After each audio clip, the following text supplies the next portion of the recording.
15 अगस्त को पूरे देश में आज़ादी का माहौल था, लोग खुशियां मना रहे थे। उसी दरमियान लगभग 2 बजे रामगढ़ ज़िले में 49 वर्षीय विजेंद्र प्रसाद निराला ने नई सराय सीसीएल हॉस्पिटल से, जो कि कोरोना पॉजिटिव थे, कूदकर आत्महत्या कर दी। आत्महत्या के बाद लोगों को यही लगा कि कहीं ना कहीं जो है कोरोना के वजह से वो मानसिक दबाव में थे और इस वजह से कहीं उन्होंने आत्महत्या तो नहीं की। और इस तरह से देखा जाए तो लोग इसे एक आत्महत्या की घटना समझकर धीरे धीरे भूलते जा रहे थे। लेकिन विजेंद्र प्रसाद निराला का एक वीडियो जो कशिश न्यूज़ के पास हाथ लगा है, एक्सक्लूसिव वीडियो हम कहेंगे, अगर उस वीडियो को अगर हम देखें तो एक सवाल ज़रूर उठता है कि क्या सिस्टम की अव्यवस्था ने उन पर इतना ज़्यादा मानसिक दबाव बना दिया था कि कहीं उस प्रेशर में तो उन्होंने नई सराय सीसीएल अस्पताल से कूदकर आत्महत्या तो नहीं की। भाइयों बहनों, हम यहाँ पे सदर अस्पताल से ओल्ड एज होम रामगढ़ में भेजा गया है। 3 दिन से कोई इलाज नहीं है, कुछ भी नहीं हो पा रहा है। न रूम का सैनिटाइजर है, लैट्रिन बाथरूम में भी लाइट नहीं है, बहुत परेशान है। डॉक्टर साहब से संपर्क करने के बाद खाली आश्वासन देते हैं। आप लोग, मेरा जीवन मरण का प्रश्न हो गया है, हम चाह करके भी कुछ नहीं कर पा रहे हैं। किसी प्रकार का नर्स का या डॉक्टर का कोई आना जाना नहीं हो रहा है। कृपया आप लोग सभी से निवेदन है, विनती है कि मेरे जान की सुरक्षा करें, रक्षा करें।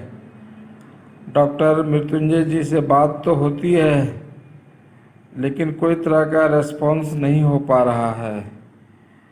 अब आप ही लोग हैं, देखिए, कुछ भी हो सकता है। मेरा जीवन मरण का प्रश्न है। आप इस वीडियो को अधिक से अधिक वायरल करें। जिला से लेकर के जिला एवं प्रशासन, डीसी, एसपी जहाँ भी हो, आप इसको भिजवाइए ताकि हमको जीवन रक्षा मिले। साथ में हमारी वाइफ भी है।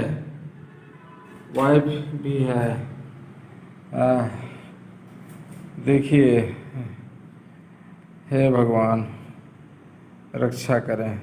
कई तरह के पहलू हैं, उन पहलुओं पर हम आपको पल पल की रिपोर्ट बताएंगे। उससे पहले कुछ तस्वीरें आपको हम दिखाएंगे। ये रामगढ़ ज़िले का ओल्ड एज होम है। 10 अगस्त को जब विजेंद्र प्रसाद निराला को कोरोना पॉजिटिव घोषित किया गया था तो यहीं पे उनको लाया गया था।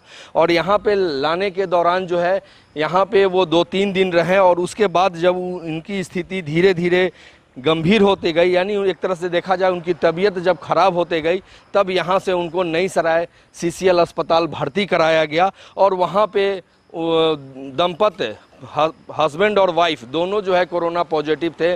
दोनों सीसीएल नई सराय हॉस्पिटल में थे और अचानक 2 बजे एक चीख से पूरा हॉस्पिटल गूंज पड़ता है और लोग दौड़ते हैं। तब तक पाते हैं कि विजेंद्र प्रसाद निराला छत से कूदकर आत्महत्या कर चुके हैं। और एक तरह से कहें कि सब खून से लथपथ ज़मीन पर गिरा था। पत्नी के पास आंसू के सिवा कुछ नहीं थे। लेकिन सबसे बड़ा सवाल जो उनका वीडियो वायरल लगा है, उस वीडियो में उन्होंने स्पष्ट कहा है कि लोगों से अपील कर रहे हैं कि वो उनकी जान बचाएं। भाई क्यों जान बचाएं?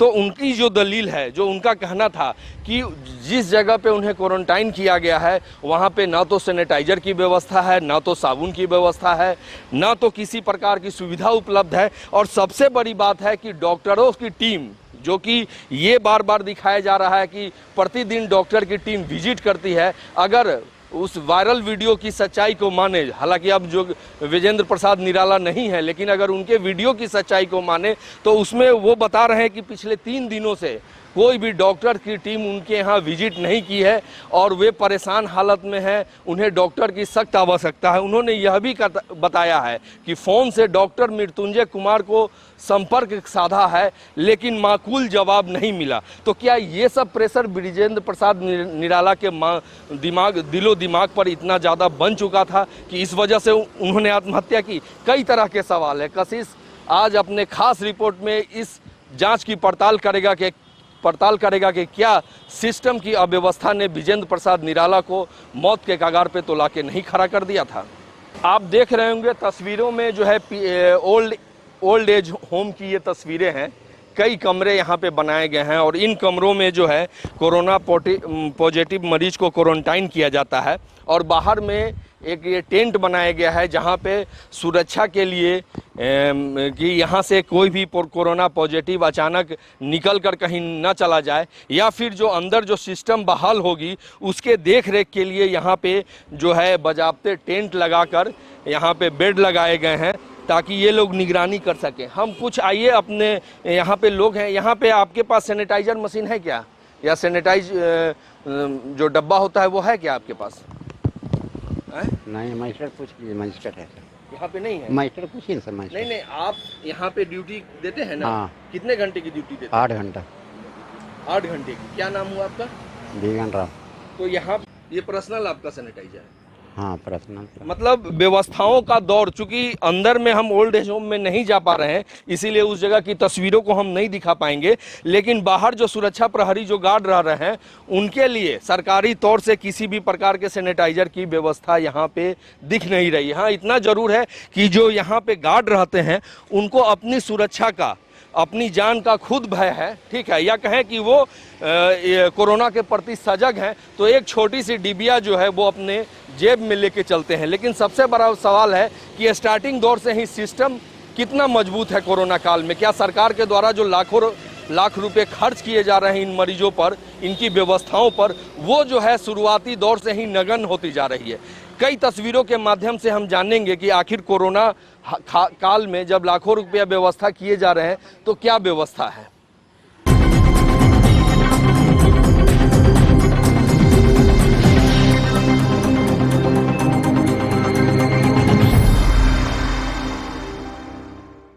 उत्पन्न हो गए हैं कि क्या फिर ये आत्महत्या अव्यवस्थाओं के कारण जो है वो मानसिक दबाव में आकर उन्होंने की है, या किस कारण है? कई तरह के पहलुओं पर हमने आपको दिखाया कि जो ओल्ड एज होम है उसकी क्या वस्तु स्थिति रही है, या फिर जो है ब्रिजेंद्र प्रसाद निराला के परिवार वालों का क्या कहना था। अभी जो है एक तरह से कहें कि हमारे साथ गिरिडीह सांसद चंद्र प्रकाश चौधरी भी मौजूद हैं, चूँकि झारखंड के पूर्व मंत्री भी रह चुके हैं। हम उनसे जानने की कोशिश करेंगे कि ये जो वीडियो वायरल है, चूँकि रामगढ़ से आपका पुराना नाता रहा है, यहाँ से आप 4 बार विधायक रहे, यहाँ के वस्तु स्थिति से अवगत हैं।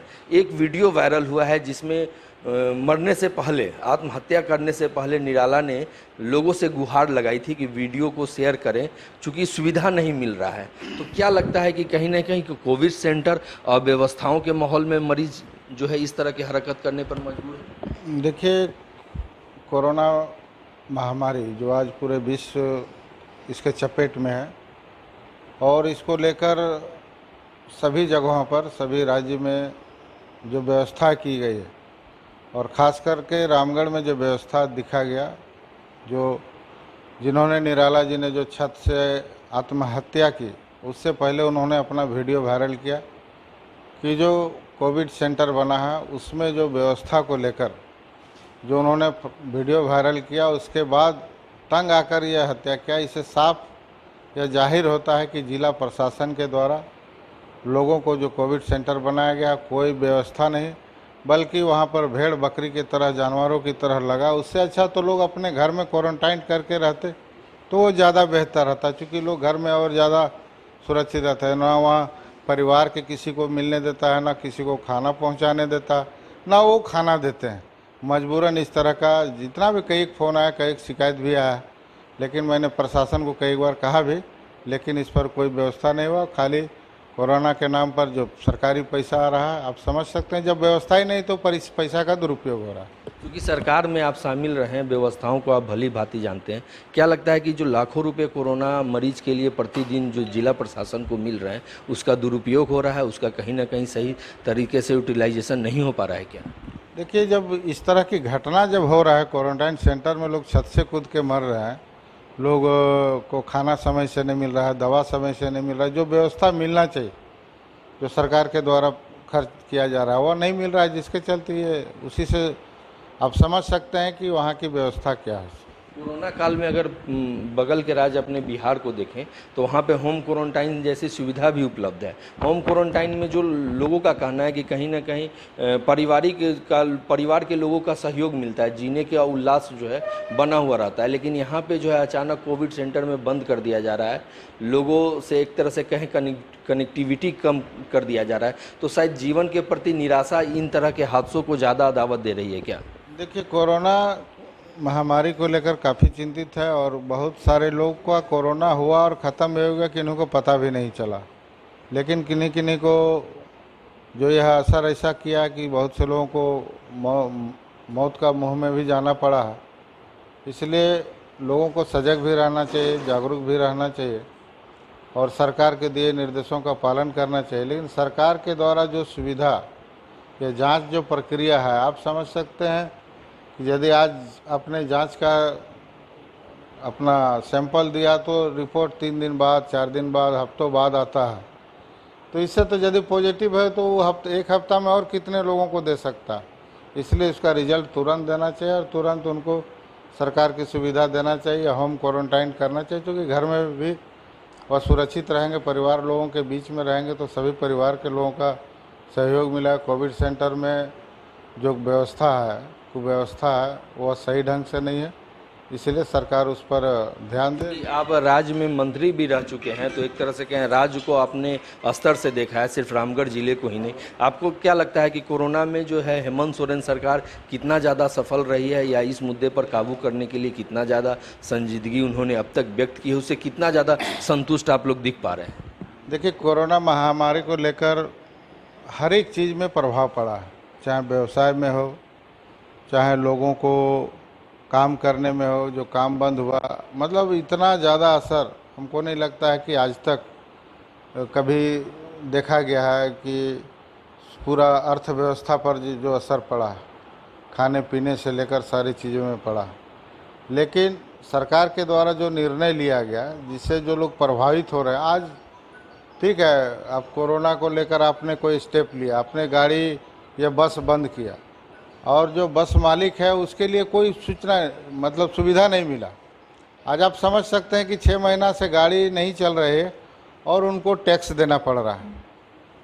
तो यदि आप गाड़ी नहीं चलने का दिए हैं, तो चलने का इजाज़त नहीं दिए हैं, तो उनका टैक्स भी रिबेट देना चाहिए।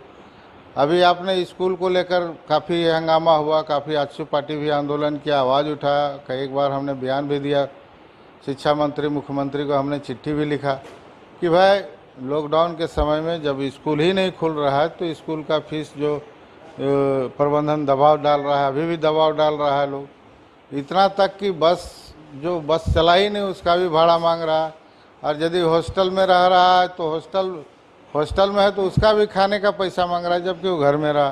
तो इस तरह से जो व्यवस्था बना है और जो इस तरह इस सब चीज़ों में निर्णय जो है, जो ठोस निर्णय लेना चाहिए, लेकिन इसमें नहीं ले पा रहा है। सरकार के कामकाज को गिरिडीह सांसद चंद्र प्रकाश चौधरी ने बहुत बारीकी से देखा है, नज़दीकी से देखा है, क्योंकि पूर्व में वो झारखंड सरकार के मंत्री भी रह चुके हैं और इनका ये स्पष्ट कहना है कि कोरोना के मामले में रामगढ़ जिला प्रशासन ही नहीं सिर्फ लापरवाह नहीं है, बल्कि राज्य सरकार को भी जो कदम उठाने चाहिए वो अब तक नहीं उठाए गए हैं।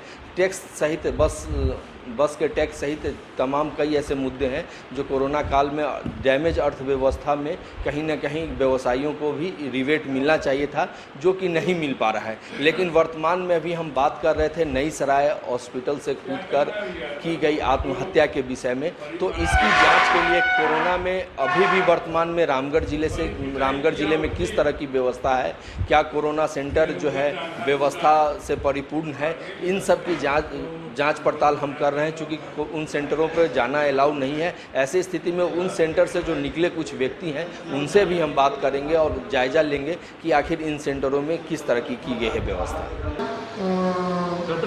सेंट्रल हॉस्पिटल सराय, ये तो स्थिति है। हम तो सोए हुए थे, वहाँ पे अचानक एक आवाज़ पूरा हल्ला गुल्ला होने लगा। हम उठ के फिर आए, देखे वो बंदा गिर गया। डॉक्टर साहब हैं सरदार जी, वो नीचे गिरे हुए थे। फिर हम भी हिम्मत करके उठाए, दोनों हम और भैया दोनों उठा के हम लोग बहुत हिम्मत से लाए, उठा के हम लोग नीचे आए हैं, क्योंकि इंसानियत को हम लोग शर्मसार नहीं कर सकते हैं। वो पॉजिटिव है, लेकिन क्या करें, अगर उसको छोड़ देते हैं तो वो वहीं मर जाएगा। इसलिए हम लोग कोई पॉजिटिव कोई नेगेटिव को दूर भगाते हुए छोड़ते हुए हम लोगों ने इंसानियत के नाते जिंदा किया है और उस लड़का को उठा के हम और ये मुस्लिम भाई दोनों को उठा के यहाँ लाए। ये रामगढ़ जिला में सेंट्रल हॉस्पिटल नईसराई, ये रामगढ़ ब्लॉक में है। और फिर हम लोग जब पेशेंट को नीचे लाएं तो यहाँ पे सिस्टर लोग भी जो है PPE पहनने के बावजूद छूने में संकोच कर रही थी। और डॉक्टर यहाँ पर, एक डॉक्टर से या कोई कौन से नहीं पता, उन्होंने उनको टच भी नहीं किया। 1-1.5 घंटे तक वो यहाँ पे खड़ा रहा। अब यहाँ पर वहाँ लेटा है, फिर लास्ट में वो जो है वहाँ पर जाके बैठे और एम्बुलेंस भी नहीं आया। तकरीबन 1 घंटा से ज़्यादा हो गया। अभी एम्बुलेंस ले जा रहा है, अभी आके ले जा रहा है एम्बुलेंस। इतना 1 घंटा 1.5 घंटे के बाद से एम्बुलेंस अभी आके ले जा रहा है। तो यह तो हाल यहाँ का क्वारंटाइन सेंटर का इसी तरह है। सिस्टर लोग जो है ना एम्प्लॉय, उन लोग रात में ड्यूटी करके क्वारंटाइन में गए, अपनी दोबारा आए, सब बीमार पड़ा। कोई बोलने वाला नहीं, वो देखने वाले डॉक्टर नहीं। चलो लाइव दिखाओ, वीडियो बनाओ, क्या मजाक बना रहे हैं। वीडियो बनाओ, वीडियो बनाओ, आराम से वीडियो बनाओ, वीडियो बनाओ, वीडियो बनाओ, बोलो, फैक्ट्री में बोलो, यही सरकारी व्यवस्था है, कोई डॉक्टर नहीं है, कुछ नहीं हो सकता, कुछ नहीं हो सकता।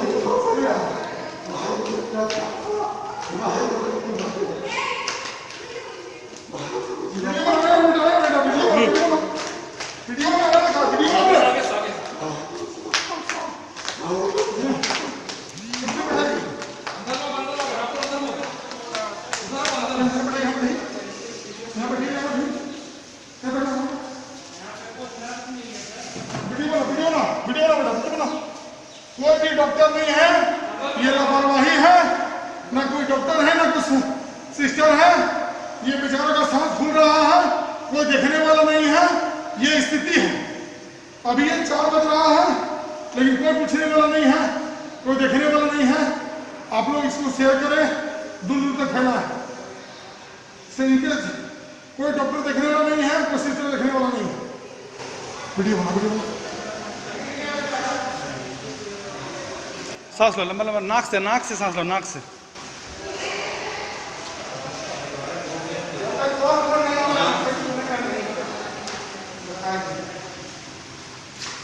हिम्मत मत हारिए, हिम्मत मत हारिए।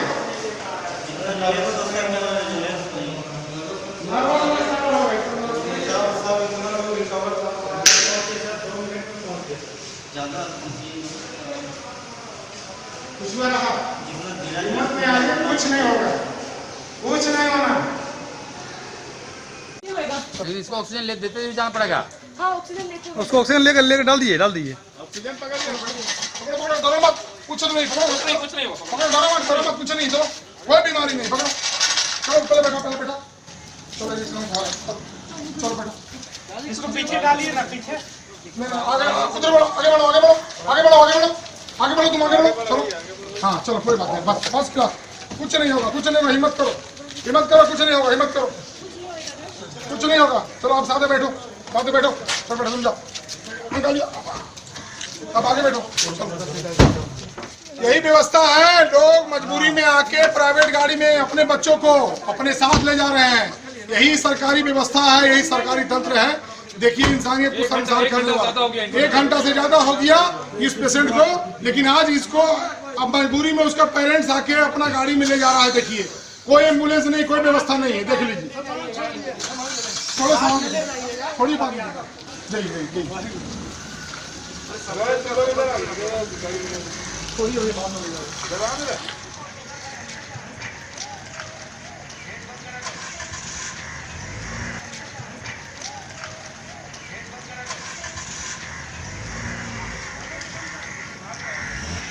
गेट बंद करना।